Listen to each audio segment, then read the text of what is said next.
Hey everyone, so ever since I've started my own dive into sim racing, I've been getting asked a lot of questions about how much my rig costs, how cheap it is for an entry-level setup, etc, etc. So I figured I would just make a video explaining the different routes you can go down, giving some good hardware suggestions, and kind of just budgeting everything out, so if you're looking into a racing sim rig for yourself, you can use this video as a bit of a guide slash checklist to make sure you're going to have everything you want for the budget you have and know what type of hardware you can expect for your budget. So let's get right into it and pull up a handy little spreadsheet I made that goes over pricing and options for some of the most popular setups. This spreadsheet is by no means all-inclusive. There are tons of other wheels available, lots of mods and adapters and peripherals for everything. So instead, this covers kind of the three popular options from the three biggest brands: Logitech, Thrustmaster, and Fanatec. It's also worth noting that although there are prices listed for everything here, prices for sim racing hardware change drastically. Although the official price of the Logitech G29 is $400, I picked up mine for $230 and they pretty regularly sell for $300. So when looking at the checklist or watching this video, just remember that these prices change a lot. So let's start with console choice. Chances are if you're watching this video you do already have a console or PC, so let's just go into pros and cons of each. For Xbox and PlayStation, you're going to have some obvious and some not so obvious limitations. These consoles really limit you to each brand's ecosystem, meaning you can't really mix and match between parts because most everything uses proprietary connectors instead of on PC, where most everything uses USB hookups. Next, you'll of course be limited by screen type. You won't be able to use VR or triple screen setups on consoles. Finally, it comes down to game choice.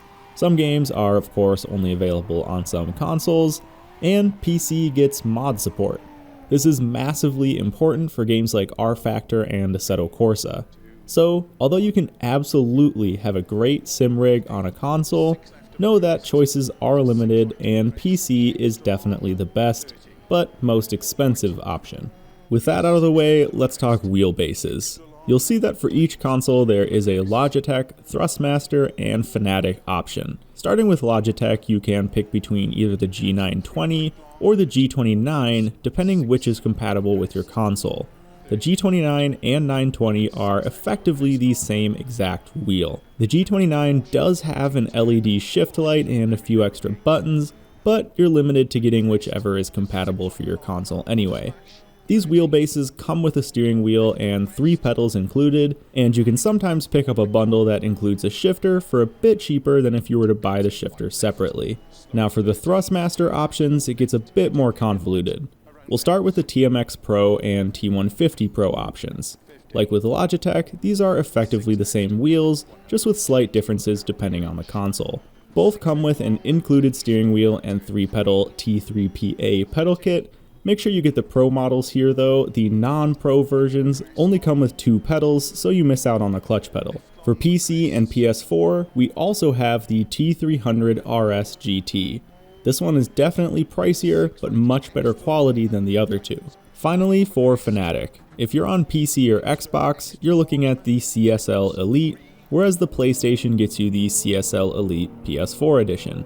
Again, these are both effectively the same wheelbases with one major difference. The PS4 edition is pricier and comes with an included steering wheel. The PC and Xbox editions do not. You'll have to buy your own wheel. None of these come with a pedal kit either.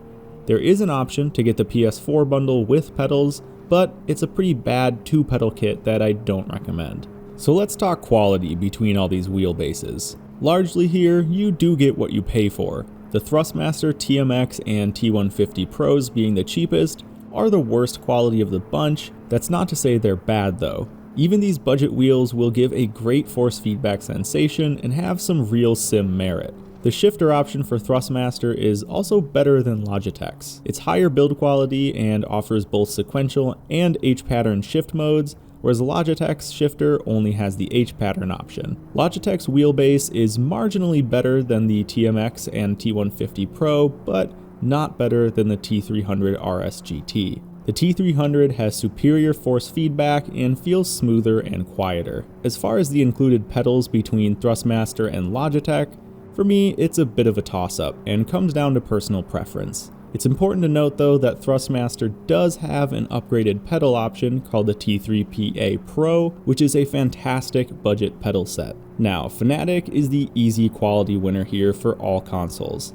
Although Thrustmaster does have higher end wheels in the Fanatic price point, the Fanatic ecosystem is, in my opinion, a lot better. If you're looking at high-end sim racing, the CSL Elite is where it starts. You can buy a good handful of different Fanatic wheels to swap onto your base. The Elite LC pedals are fantastic. They're fully adjustable and have a load cell, something that totally changes the game for feeling the car through your brakes.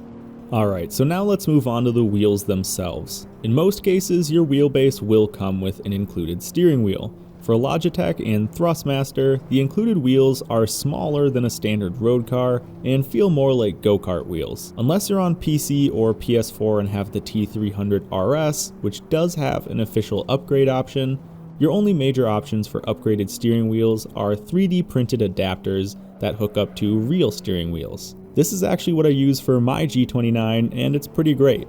The major thing to point out here though is that a bigger wheel will give weaker force feedback, not only because of the likely heavier wheel, but also because you have more leverage over it. Now for Fanatic, if you're not on PS4, you'll have to buy a wheel.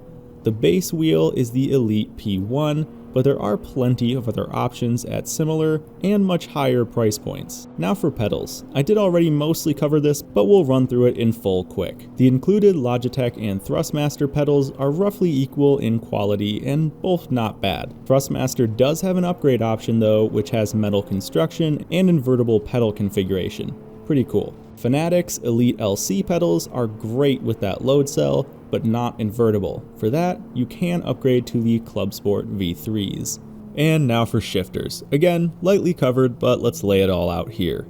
The Logitech shifter is okay, a bit soft feeling, and has a short throw. So if you're into simulating what it's like to drive a 90s Japanese tuner, this is your shifter. The Thrustmaster TH8A has good build quality and a strong gated feel. The Fanatic Club Sport shifter is really customizable, great build quality and feel. If you're on console, you've generally got to stick with whatever brand you're using for the rest of your setup. On PC though, you got options. Just know that you might have to buy an adapter. For example, to get the Club Sport shifter to work on PC with a non-Fanatic wheelbase, you need a $20 adapter cable. Alright, finally we move into the handbrake options. So far for the setup, having a wheel and pedals is crucial, and having a separate non-paddle shifter is highly recommended. But handbrakes will be down to your playstyle and the type of games you choose to play. You can always map a handbrake to a button if you feel that having a separate handbrake is not necessary for you. But to get the full experience, there are some options.